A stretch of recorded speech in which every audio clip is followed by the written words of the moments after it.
Magandang araw po sa inyong lahat mga ka-online.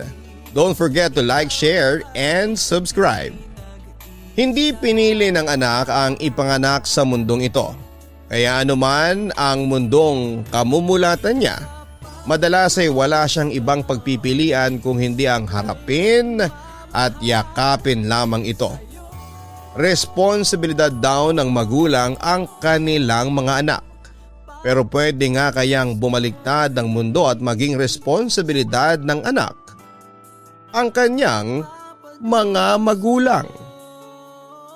Dear Papa Dudut, palagi kong naririnig sa ibang tao na ang pagkasilang daw ng anak ang isa sa mga pinakamasayang araw sa buhay ng isang mag-asawa. Yun daw kasi ang bubuo ng kanilang pamilya at magbibigay sa kanila ng dahilan para lalo silang magsumikap sa buhay. Pero iba yata ang kwento ng buhay ko. Dahil mula ng araw na isinilang ako, parang nasira ko na ang masayang buhay ng mga magulang ko, Papa Dudut. Ako nga pala si Nori, 23 years old at nagtatrabaho ngayon bilang sales clerk dito sa Bulacan.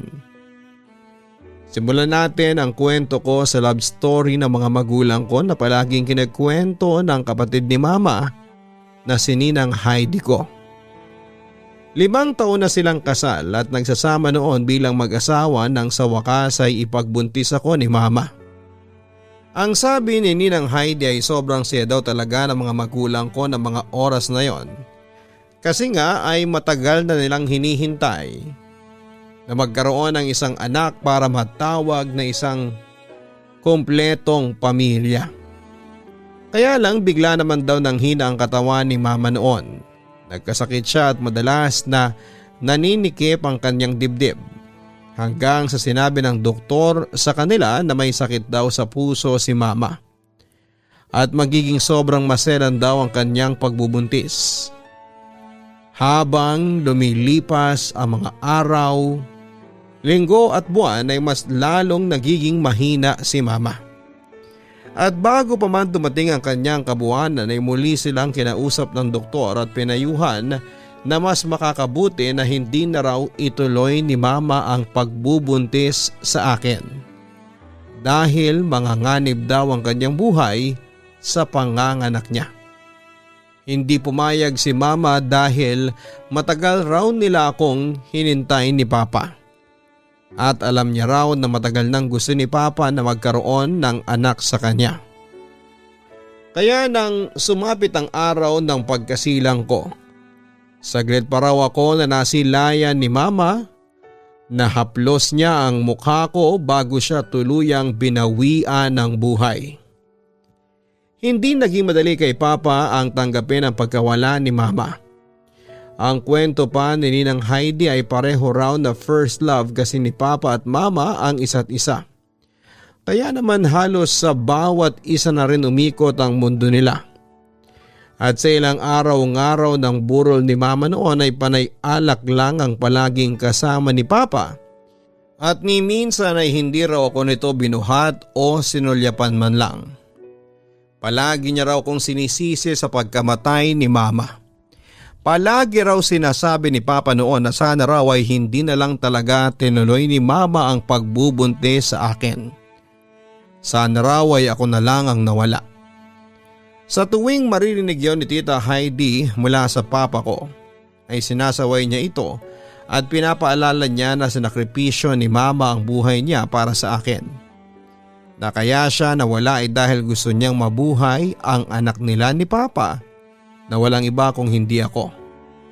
At hindi matutuwa si Mama kapag naririnig ni Papa ang mga paninisin nito sa akin. Pero naging sarado na ang isipan ni Papa. At palagi na lang naiiyak sa tuwing mapag-uusapan yon. Sinabi niya rin na kailanman daw ay hindi niya ako magagawang mahalin dahil ako ang dahilan ng pagkawala ni Mama.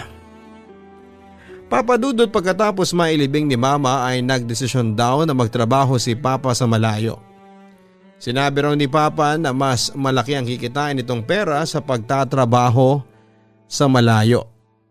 Pero alam ni Ninang Heidi na umiiwas lamang si Papa na maalagaan ako. Pero naisip niya na okay na rin daw yon kesa sa wala siyang ideya kung naaalagaan ba ako ng maayos ni Papa. Kaya naiwan na nga ako sa pangangalaga ni Ninang Heidi at siya na halos ang nagpalaki sa akin. Kay Ninang ko naramdaman na kahit papaano ay masaya ako kasi may isang kagaya niya na tumatayo bilang magulang ko. At sa tuwing magkasama kaming dalawa, kinikwento niya kung gaano ako kamahal na mga magulang ko. Lalo na ni Mama noong ipinagbubuntis niya pa lamang ako. Natuwang-tuwa raw si Mama habang nasa tiyan niya pa ako. At nagawa pa nga nitong ialay ang sariling buhay para sa akin. Marami pa siyang kinikwento tungkol sa mga magulang ko. Kaya naman parang kilala ko na rin noon sina Papa at Mama kahit na hindi ko sila nakakasama. Si Papa naman ay palagi nagpapadala ng panggastos kay Ninang Heidi. At kahit paano ay nagawa niya raw akong bisitahin ng 2 hanggang 3 beses sa isang taon. Pero kahit kailan ay hindi niya raw ako kinarga o niyakap. Nang 8 years old na ako ay nag-decide na si Tita Heidi na magtrabaho sa abroad kaya inihatid muna niya ako sa bahay ni Papa. Wala namang ibang pagpipilian si Papa kung hindi ang tanggapin ako at alagaan. Doon ko siya mas nakilala. Mabait naman siya, madalas nga lang na mainitin ang ulo.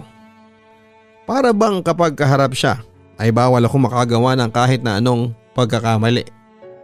Dahil kung hindi ay ipaparamdam niya sa akin na ako ang pinakatanga o matigas na ulo na bata sa balat ng lupa.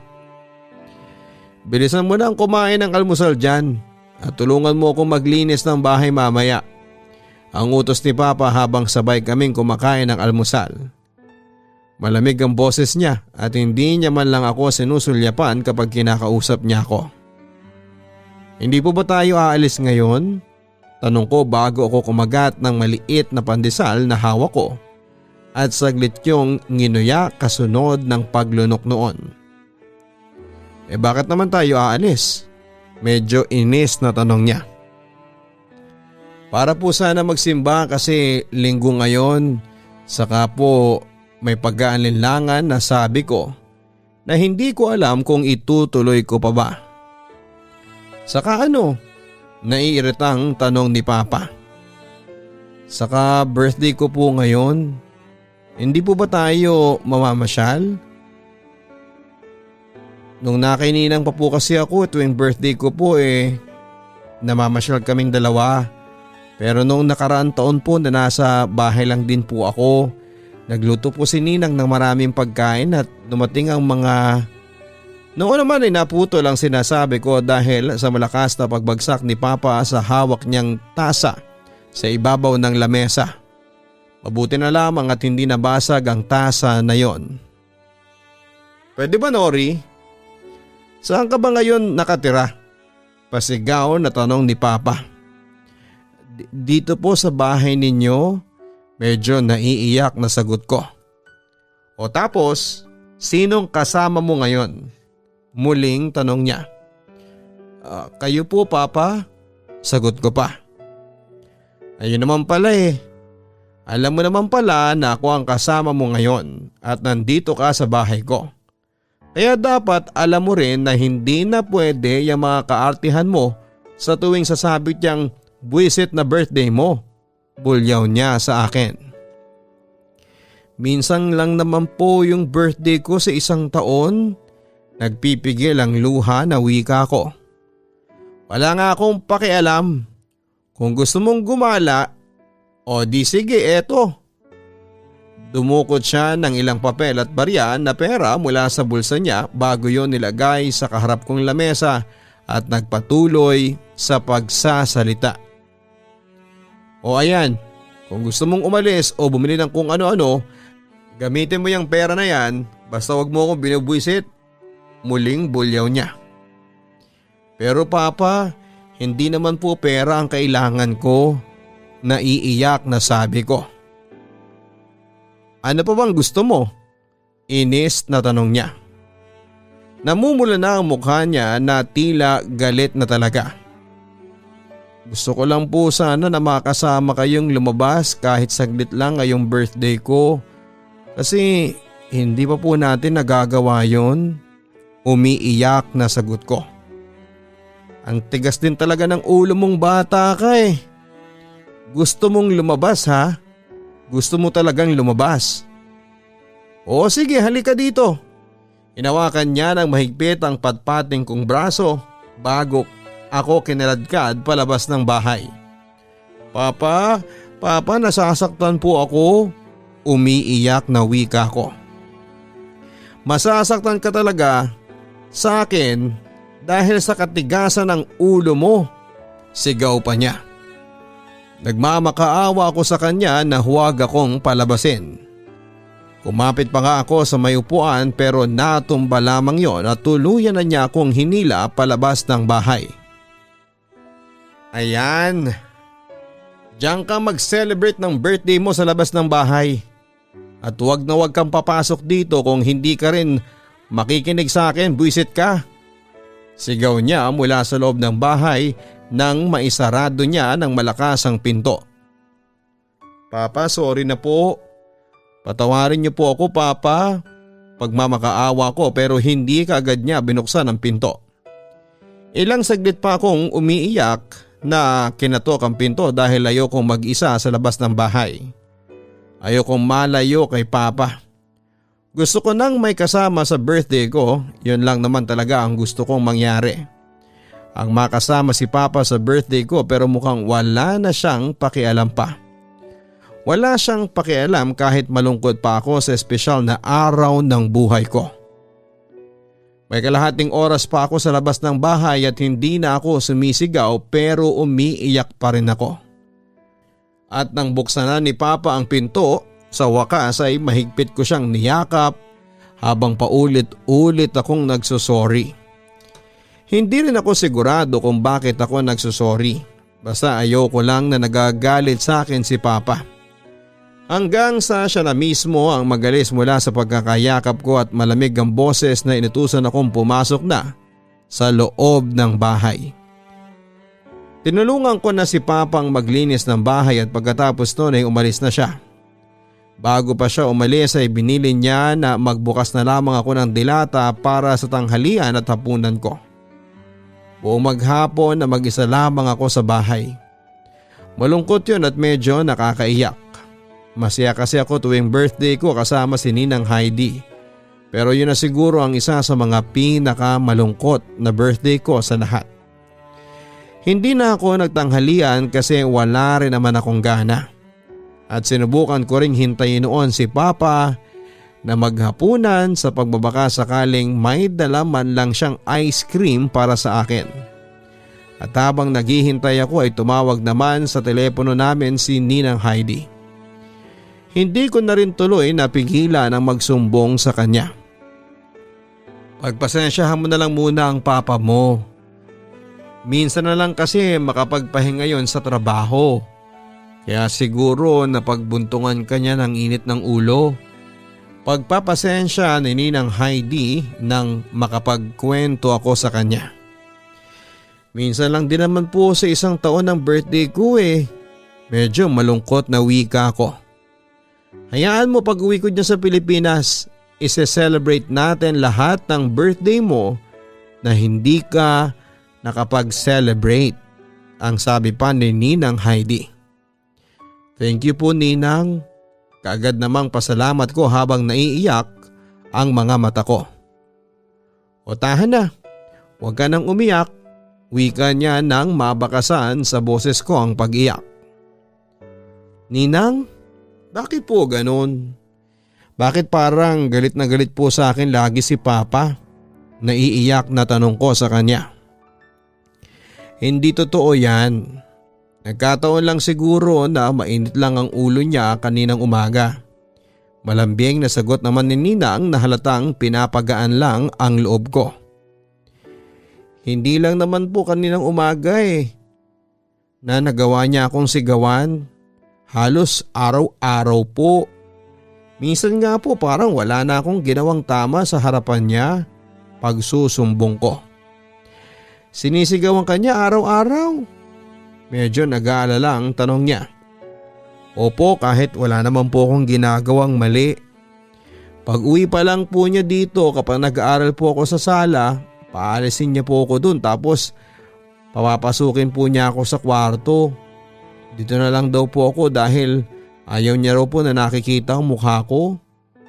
Tita, hindi po ba ako mahal ni Papa? Naiiyak na tanong ko dahil yon ang nararamdaman ko.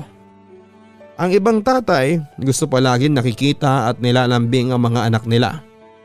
Pero si Papa para bang nasisira ang araw niya sa tuwing nakikita niya ako. Ano ka ba? Huwag mong sabihin yan. Walang magulang ang hindi nagmamahal sa anak niya. Ikaw nga hindi naman kita anak pero mahal na mahal kita. Ganon din ang papa mo. Mahal na mahal ka niya. Habaan mo na lang muna ang pagpapasensya mo, Nori, dahil wala talaga akong ibang magagawa sa ngayon. Pero hayaan mo at tatawagan ko ang papa mo bukas para mapagsabihan siya. Ang payo ni Ninang sa akin. Sige po Ninang, wika ko. Basta wag mong pababayaan ang sarili mo dyan ha. Wala ako sa tabi mo para alagaan ka. O siya, sige na. Ibababa ko muna itong telepono at marami pa akong gagawin dito. Mag-ingat ka palagi. Happy birthday Nori. Ang bati niya bago binaba ang tawag. Ilang buwan na akong kasama ni Papa sa bahay pero ni isang araw ay wala siyang ibang pinaramdam sa akin kung hindi ang inis at galit. Naiinggit ako sa ibang kaklase ko na inihahatid o sinusundo ng mga tatay nila. Samantalang ako ay kulang na lang ay ikulong ako ni Papa sa kwarto para lamang hindi niya ako makita. Ganon ba talaga kalaki ang galit niya sa akin? Hindi niya ba talaga ako mahal? Kasi kung ayaw niya talaga sa akin ay sana hindi na lang ako pinanganak sa mundong ito. Si Papa na yata yung dumating. Bulong ko nang marinig ko na bumukas ang gate. Lumabas ako ng kwarto at sumilip sa may bintana. Si Papa nga ang dumating pero hindi kaagad siya pumasok ng bahay. Mukhang lasing na siya at lumapit siya sa may maliit na mesang malapit sa may puno. Nagsindi siya ng kandila doon bago umupo sa upuan. May ilaw sa labas kaya nakita ko na malungkot ang mukha ni Papa. Pati na ang mga pisngi niya na basa ng luha. Amelia, 8 taon na pero parang kahapon lang nangyari ang lahat. Parang kahapon mo lang ako iniwanan. Sobrang nami-miss na kita. Sana ikaw na lang talaga ang kasama ko ngayon. Mahina ang boses ni Papa pero malinaw ko yung narinig. Hindi ko na napigilan ang mga luha ko. Umalis na ako sa may bintana at pumasok na lamang sa kwarto ko. Nakakaramdam ako ng gutom noon pero mas lamang ang kirot na nararamdaman ko noon sa dibdib ko. Sana nga ay si Mama na lang ang kasama ni Papa noon para hindi na siya nalulungkot. Sana talaga. Hindi na lamang ako nabuhay.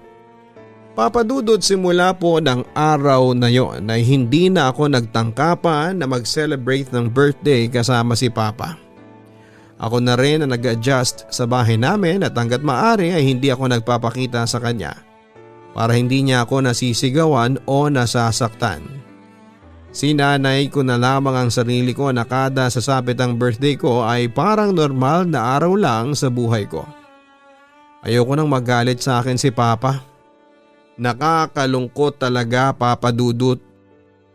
Pero kailangan ko ng kasanayan na kasama ko siya na parang hindi. Kesa naman kamuhian niya ako sa panghabang buhay. Ilang taon ang lumipas noon, Papa Dudut, na magkasama kami ni Papa sa bahay pero parang naging hangin na lamang ako sa paningin niya. Hindi niya ako kinakausap o tinitignan man lang. Naisip ko na mabuti na rin yon kesa nasisigawan niya ako kahit na wala naman akong kasalanan. Nakasanayan ko na lang na para bang hindi kami nag-i-exist sa buhay ng isa't isa.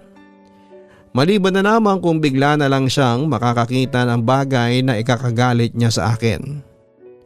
16 years old na ako noon nang umuwi si Ninang Heidi dito sa Pilipinas. Pero hindi niya rin kaagad ako nadalaw sa bahay ni Papa. Kasi busy siya sa negosyo. Nang magkausap kami sa telepono ay hindi ko na napigilan ang sarili ko na itanong kung pwede ba na sa kanya na lang ulit ako tumira. Pero sinabi niya na masyado pa raw siyang busy at baka hindi niya ako masyadong maasikaso. At mabuti raw na doon muna ako kay Papa para raw tuluyan na kaming magkalapit na dalawa. Pero hindi naman yon ang nangyari, Papa Dudut, dahil habang tumatagal, parang mas lalong bumibigat ang loob niya sa akin. "Nori, nasaan ka bang bata ka, Nori?" Sigaw ni Papa habang naglilinis ako ng lababo. Kaagad kong itinigil ang ginagawa ko at pinuntahan siya sa may sala ng bahay. "Papa, bakit po?" tanong ko. "Saan ka ba galing? Kanina pa kitang tinatawag." Bulyaw niya sa akin. Sa kusina po, naglilinis din po ako ng banyo." Medyo nauutal na sagot ko. "Anong ginagawa mo sa t-shirt ko? Bakit may mancha ng pula dito?" Galit na tinanong niya bago binato sa mukha ko ang t-shirt na lumaglag din sa sahig. Yan ang t-shirt ni Papa na namantsahan ko dahil sa paglalaba ko. "Sorry po, hindi ko po kasi napansin na humalo po siya sa may dikulay na damit ninyo kaya namantsahan ko. Pasensya na po kayo," paliwanag ko sa kanya. "Alam mo ikaw, maglalaba ka na nga lang, tatanga-tanga ka pa," bulyaw niya sa akin. "Papa, sorry po talaga. Natabunan lang po talaga kasi ng t-shirt ninyo yan eh. Akala ko po nahiwalay ko na lahat ng puti sa may kulay. Pero napasama po pala yan sa may kulay." Muling paliwanag ko habang nagpipigil na maiyak. Bakit? Wala ka bang mga kamay at mata para paghiwa-hiwalayin ang mga damit ko?" Nandidilat ang mga matang tanong sa akin ni Papa. "Sorry po talaga, Papa. Wika ko kasi wala na akong ibang masabi." Galit na galit si Papa at alam ko na kasalanan ko rin naman talaga. "Matatanggal pa ba ng sorry mo yan, yung mancha na yan sa t-shirt ko, ha? Sabihin mo sa akin anong gagawin mo ngayon dito sa t-shirt na ito." Hinawakan na ni Papa ng mahigpit ang magkabila kong braso habang sinisigawan niya ako. "Papa, nasasaktan po ako." Iyak ko. "Talagang masasaktan ka. Para magtanda ka. Halika dito sa labas. Ipapakita ko sa iyo kung paano ang dapat na paglalaba." Sigaw niya bago ako kinaladkad patungo sa may labas ng bahay kung nasaan ang mga palanggana at timba na may tubig. Tinulak niya ako noon bago sinabunutan. "Wala ka nang ginawang tama. Maglalaba ka na nga lang, hindi mo pa gawin ng maayos." Sigaw pa niya. "Papa, huwag po. Pakiusap po." Pero nilublob niya ako ang mukha ko sa timba na may tubig. Pilit akong nagpumiglas pero hindi niya kaagad ako binitawan.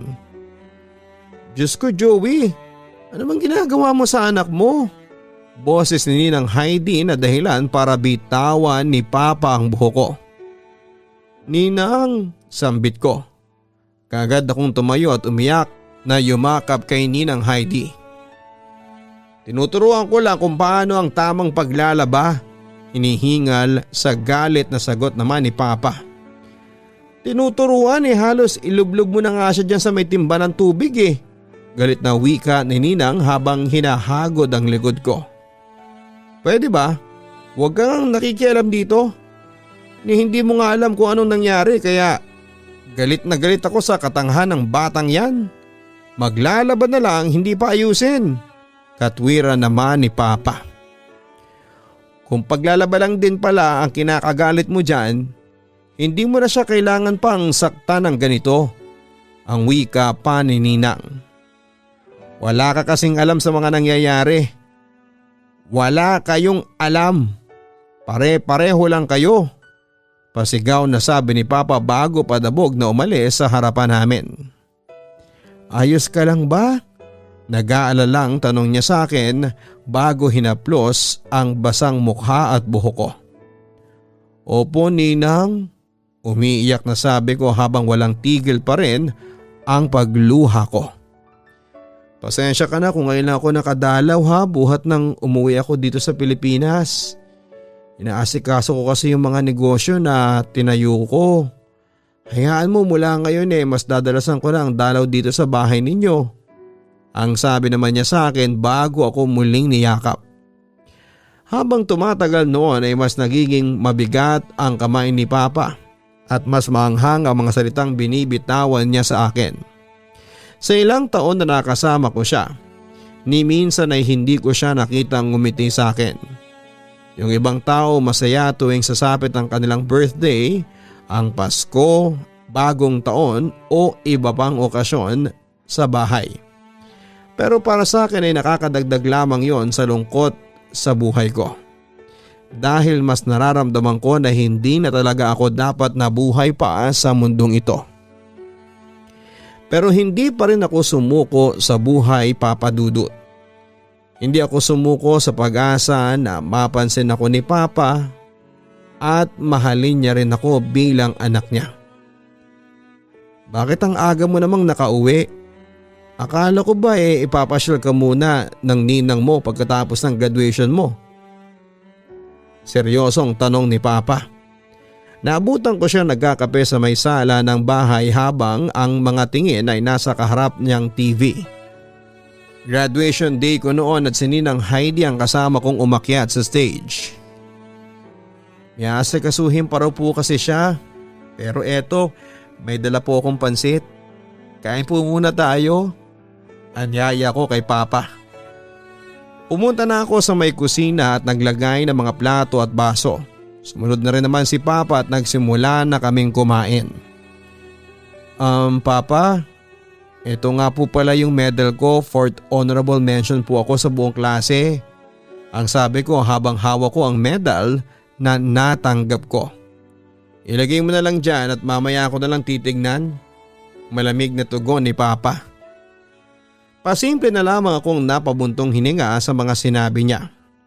Bakit ko pa nga ba naman binida yon alam ko namang wala akong ginawang maganda sa kanyang paningin. Maaga nga po pala akong aalis bukas, pagpapaalam ko sa kanya. Saan ka naman pupunta? Tanong ni Papa. Sasabay po ako sa mga kaklase ko na magte-take ng entrance exam sa university na malapit dito sa atin. Tugon ko sa kanya. Mag-take ng exam? Para saan?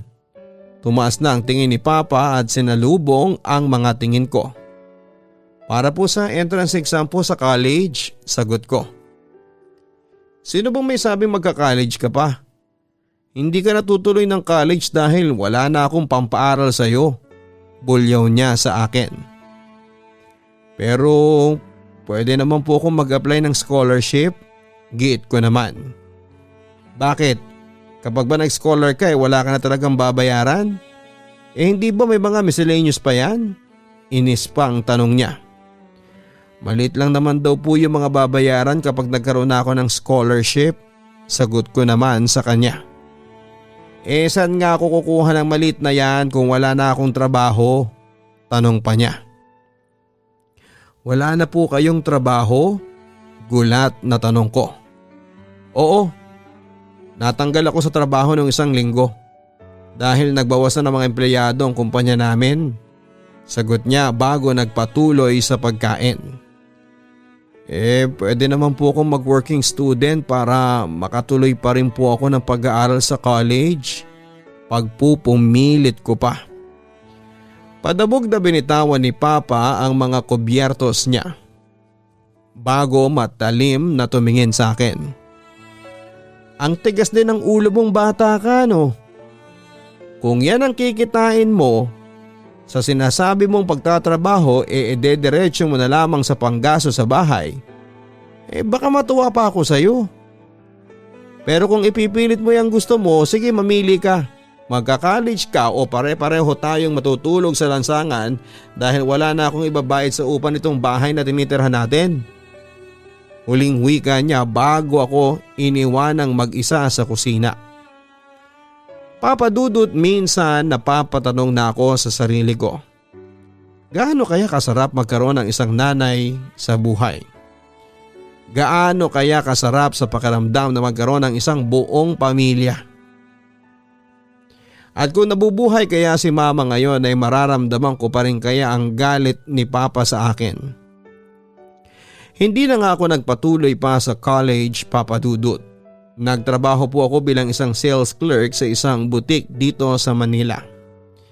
Hindi na rin naghanap ng trabaho si papa kaya halos lahat ng panggasto sa bahay ay ako na ang gumagawa ng paraan. Wala naman problema sa akin yon dahil gusto ko ring makita ni papa ang effort ko na maging responsable sa bahay. Kahit parang hindi niya naman nakikita yon. Wala na rin siyang pakialam kahit ginagabi o inaabot pa ako ng madaling araw sa pag-uwi ko. Kagaya na lamang ng minsan ko silang maabutang nagiinuman ng alak ng kapitbahay namin na si Mang Edwin. Malalim na ang gabi ah.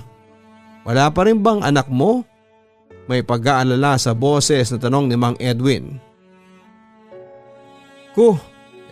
Kahit nga hindi na umuwi yan eh. Wala na akong pakialam pa.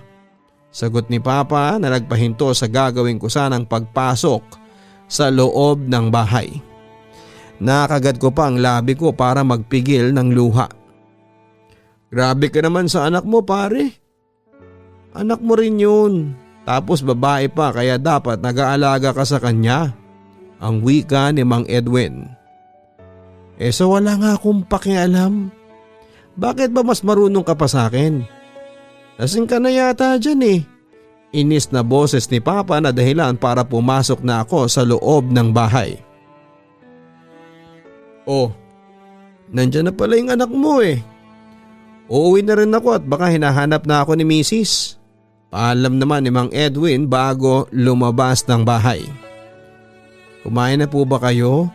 Malumanay na tanong ko. Anong kakainin ko puro alak ang laman ng ref.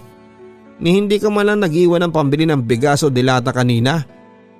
Inis na sagot niya. Pasensya na po kayo na-delay po kasi ang sweldo namin. Pero eto po, may dala po akong kanin at ulam na binili ko po sa karinderya. Ang wika ko naman. Kumain na kami nang uwi kong pagkain nang iabot ko ang perang pambayad ng tubig at kuryente kay Papa. Eto lang, dagdagan mo naman. Ang hirit pa ni Papa. Babayaran ko pa po kasi yung 2 buwan na delay natin sa upa dito sa bahay. Sagot ko naman. Bakit parang sinisisi mo pa ako sa mga na-delay na pagbabayad natin sa upa? Inis na sabi niya. Hindi naman po sa ganun pero sana po pwede nating bawasan ang panggastos ninyo para sa mga alak ninyo. Malumanay na sabi ko. Huwag mo nga akong pinakikialamanan sa mga ginagawa ko sa bahay. Bulyaw niya sa akin. Hindi naman po sa nakikialam ako. Iniisip ko lang po yung matitipid natin kung sakali na mabawasan yung mga panggastos dito sa bahay na hindi naman po masyadong kailangan. Maliit lang din po kasi yung sinisweldo ko Hindi rin naman po ako makaalis doon sa pinagtatrabahuhan ko kasi mahirap pong humanap ng trabaho kapag high school graduate lang. Malumanay na paliwanag ko. Teka nga, bakit parang kanina mo pa akong sinisisi dito? Sinusumbatan mo ba ako na tumigil ka sa pag-aaral mo? Inis na wika ni Papa. Hindi po sa ganon. Matagal ko naman pong tanggap na hindi talaga ako makakatuloy ng college. Ang sa akin lang po sana po matuto tayong magtipid dito sa bahay. Muling paliwanag ko. O ngayon, nanunumbat ka na? Ang galing mo din oh. Nakahawa ka lang ng barya-baryang pera, akala mo kung sino ka na? Mas galit na sabi pa ni Papa. Wala naman po akong sinasabi na ganyan. Pagpapakalma ko sa kanya. Hindi mo naman kailangan sabihin para maramdaman ko. Akala mo hindi ko alam na porke ikaw ang nagbibigay ng panggasto sa bahay na ito. Akala mo na kung sino ka? Pwede ba Nori, anak lang kita? Kaya kahit kailan wala kang karapatan na magmalaki sa akin. Bulyaw pa niya sa akin.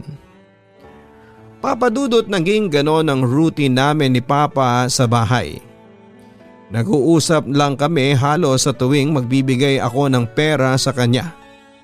Iniiwasan ko na rin kasi ang mag-away kaming dalawa.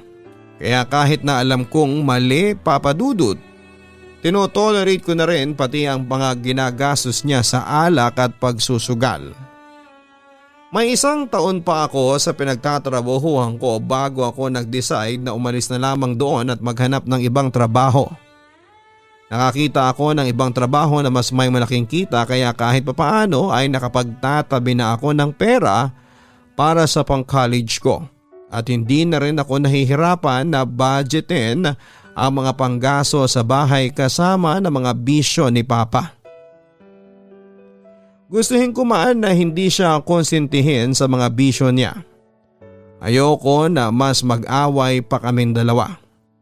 Mahal ko pa rin kasi si Papa at umaasa ako noon na sana balang araw ay masuklian din ang pagmamahal at pagsasakripisyo na ginagawa ko para kay Papa. Pero may mga oras lang talaga na sa halip na pagmamahal ang isukli sa akin ni Papa, sigaw at pananakit ang ibinibigay niya sa akin. Lalo na noong isang beses na inayos ko ang mga gamit niya. At makita ko ang mga gamit ni Mama na nandun pa rin sa cabinet niya. Galit na galit si Papa nang makita niya ako doon na hawak ko ang mga lumang gamit ni Mama. At kailan ka pa natutong makialam ng gamit ng may gamit ha? Galit na sabi ni Papa. Hindi ko naman po pinakikialamanan. Ilalagay ko lang po sana itong mga damit ninyo na sinilong ko tapos nakita ko na may mga damit pambabae po sa loob. Sagot ko. Lumabas ka dito. Utos niya sa akin.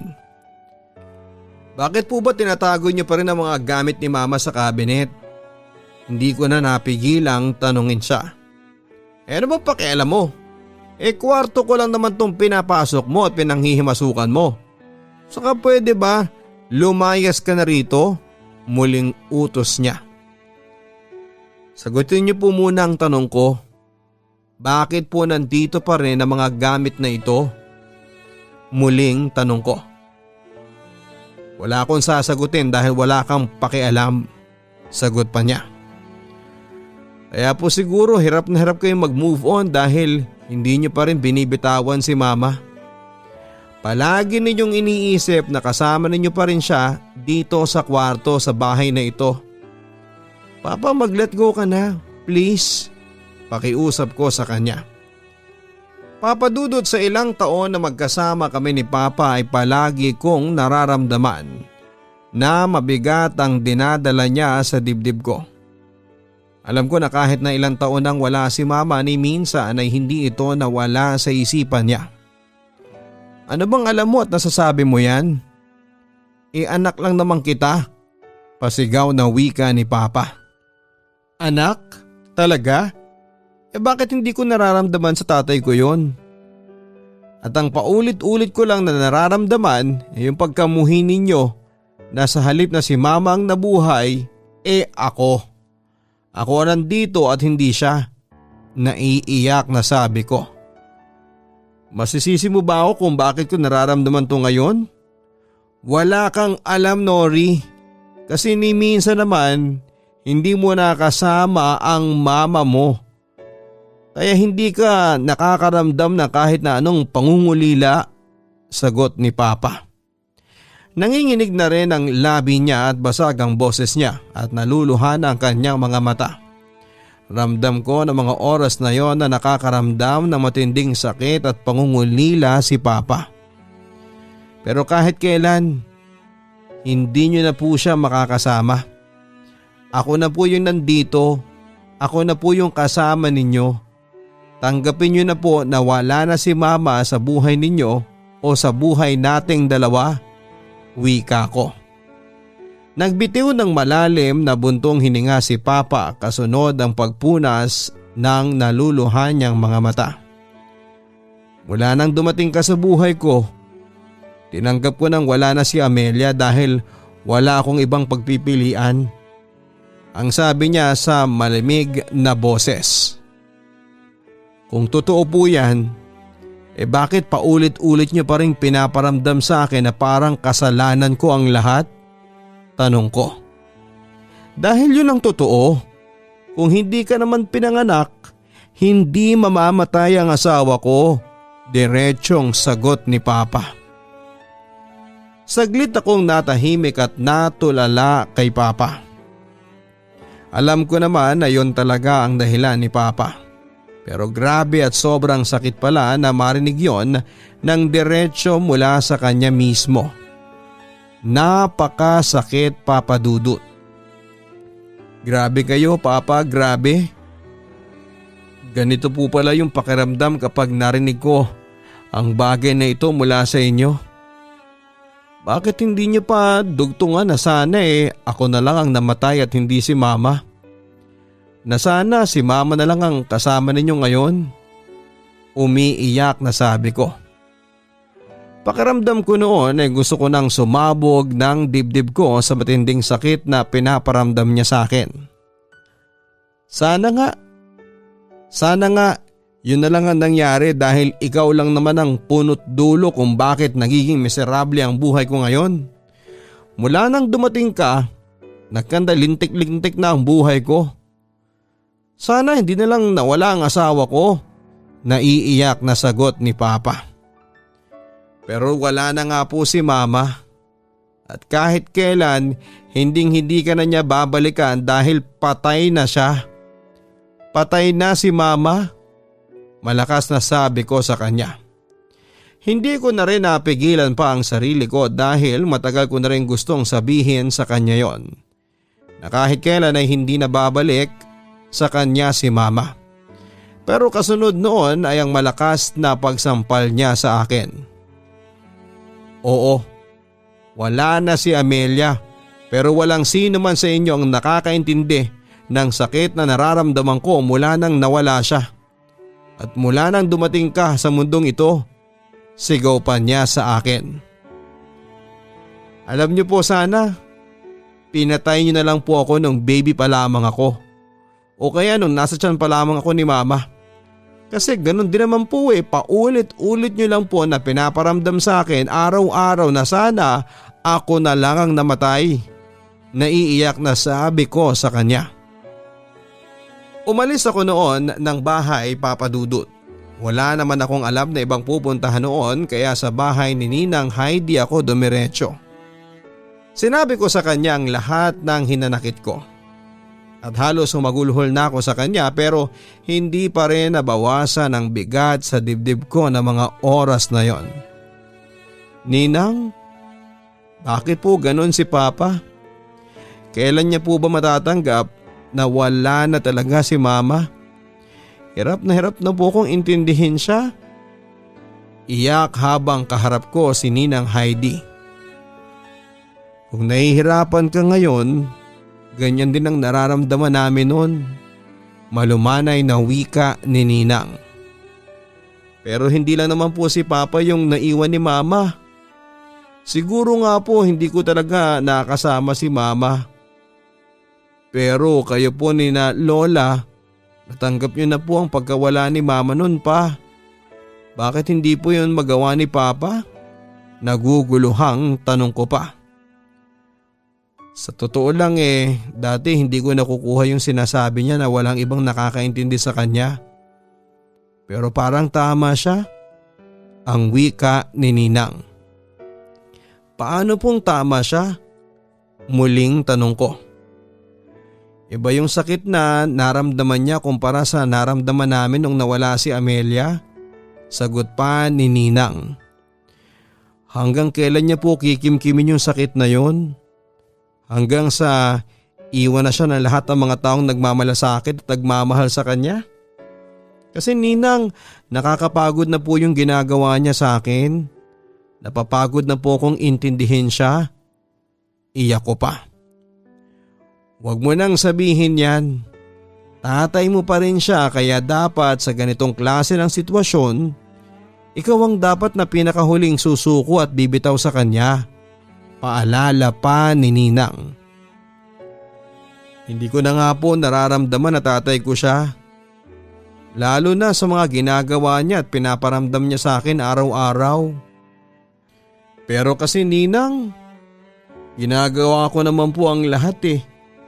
Ginagawa ko ang lahat ng kaya ko kahit paano para mabawasan ang sakit at pangungulila na nararamdaman niya kay mama. Pero bakit po ganun? Bakit parang kulang pa rin? Wika ko pa. Papa Dudut, hindi ko alam kung bakit kahit na anong gawin ko para ma-appreciate ni Papa ang ginagawa ko na para sa kanya ay wala pa rin po yung epekto. Malamig pa rin ang pakikitungo niya sa akin na para bang hindi kami nagkasagutan noong nakaraang araw. Pakiramdam ko noon baka wala na nga talagang pag-asa pa na magkaayos kaming dalawa. Natanggapin niya ako bilang anak niya.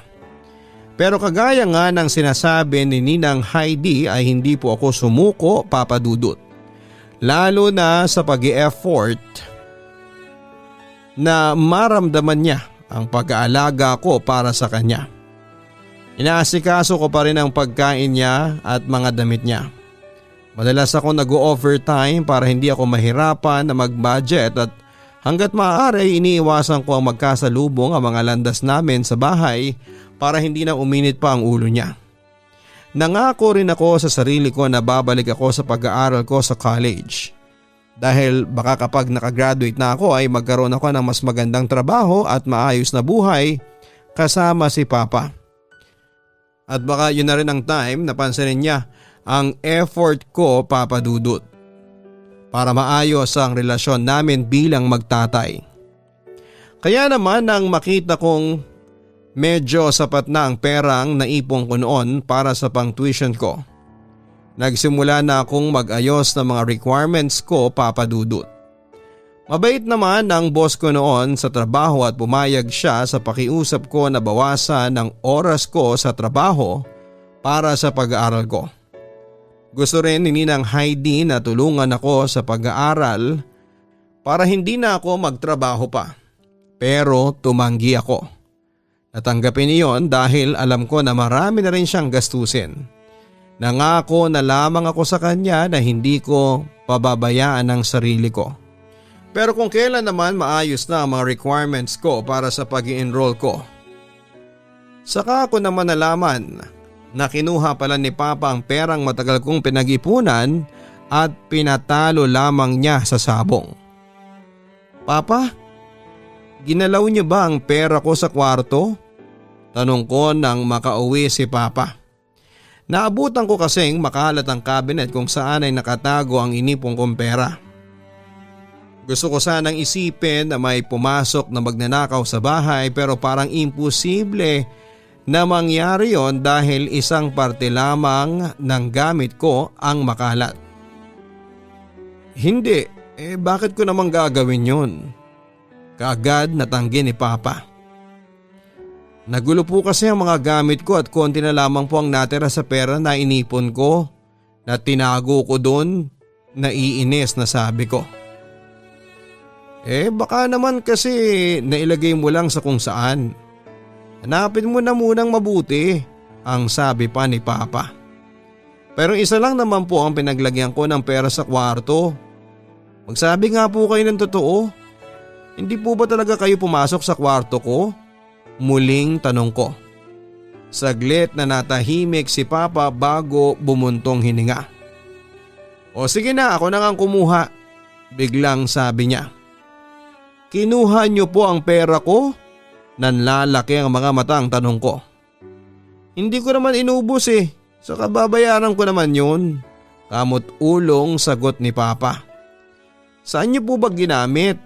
Inis na muling tanong ko. Sa sabong. Kanina kaya lang talo nga eh. Huwag kang mag-alala, kapag nagkapera ako babayaran ko kaagad. Sagot naman ni Papa. Pang tuition ko po kasi yun sa college eh. Ang tagal ko pong pinag-ipunan yun. Naiiyak na inis na sagot ko. Sinabi ko namang ibabalik ko, hindi ba? Magkano bang gusto mo? Dodoblehin ko. Triplehin ko ang balik sa'yo. Pasigaw na rin sagot ni Papa. Hindi naman po sa ganun. Ang sa akin lang, sana po nagsabi muna kayo. Ayaw nyo nang pinakikialaman ang gamit ninyo pero kumukuha kayo ng pera ko sa kwarto ko. Wika ko. Aba, sumusobra ka na talaga ah. Sigaw niya sa akin. Ano, sasaktan niyo ako? Sige, sampalin niyo ako. Diyan naman kayong magaling, hindi ba? Ang saktan ako ng paulit-ulit. Naiiyak na hamon ko sa kanya. Ano bang pinagmamalaki mo ha? Kumuha lang ako ng konti dun sa pera mo, akala mo kung sino ka na dyan. Kung makipag-usap ka sa akin? Sigaw niya. Hindi lang naman po ito tungkol sa pera. Tungkol po ito sa inyo, Papa. Sa totoo lang po nakakapagod na po kayong kasama. Naiiyak na wika ko. Bakit? Sinabi ko bang samahan mo ko dito? Ikaw lang naman tong siksik ng siksik sa sarili mo sa akin eh. Bakit ba kasi hindi mo maintindihan na hindi ikaw ang kailangan ko, Nori? Ang kailangan ko sa buhay ko ay ang mama mo. Sigaw niya sa akin. Pero wala na po si mama. Matagal ka na niyang iniwan. Kailan niyo ba tatanggapin yun? Kailan po kayo magigising sa totoong mundo na kahit kailan hindi mo na siya maibabalik pa? Naiiyak na sabi ko. Kapag nawala ka na sa buhay ko, dahil sa tuwing nakikita kita, naaalala ko lang na sana hindi na lang ako pumayag na magbuntis si Amelia. Sana hindi na lang kita hinayaang mabuo para hindi siya nawala sa akin.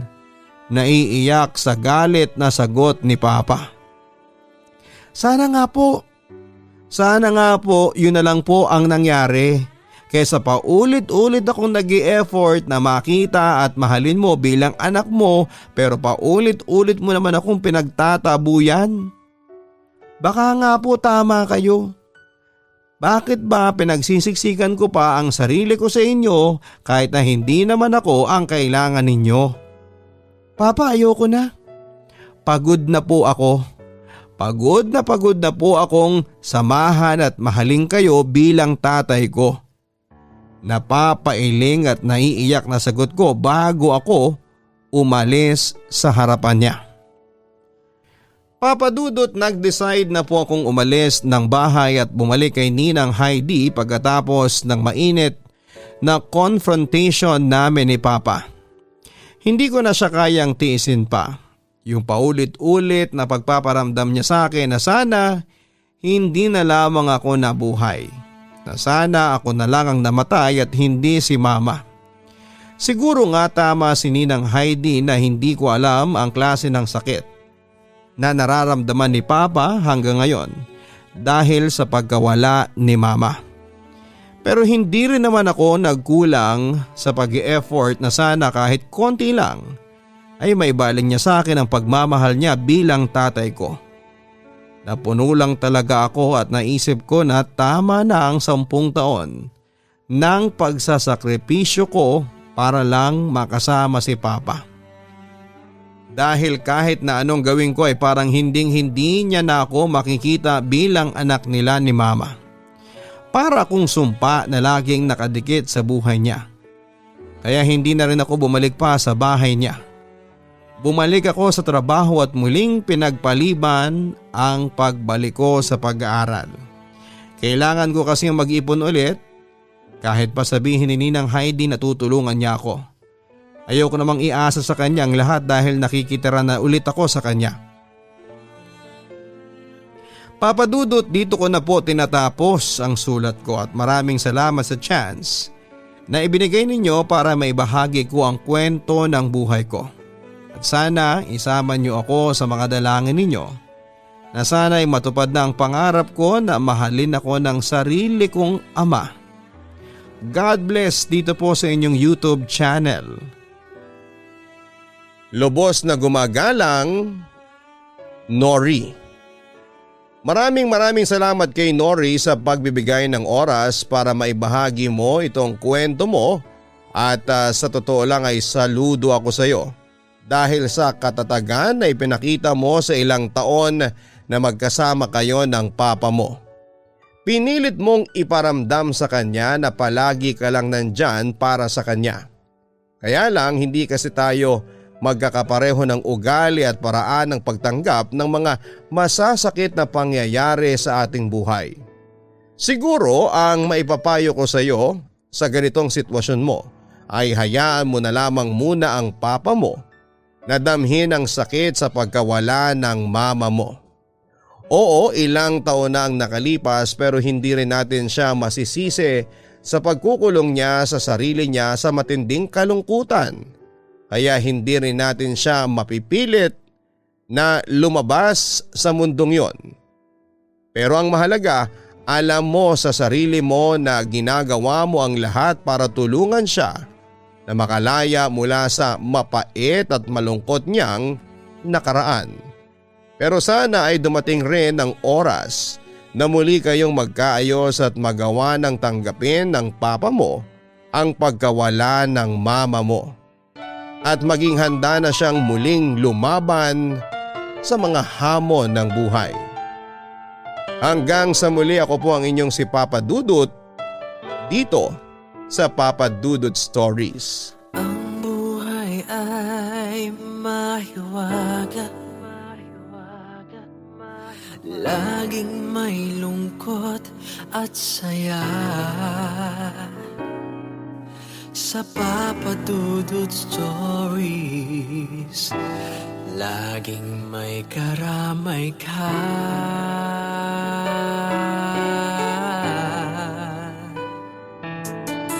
Mga problemang kay bigat, dito ay pakikinggan ka. Sa Papa Dudut Stories, kami ay iyong kasama.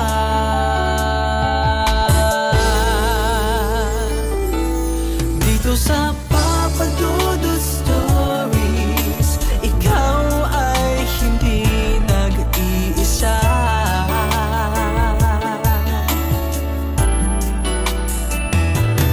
Dito sa Papa Dudut Stories, may nagmamahal sa'yo.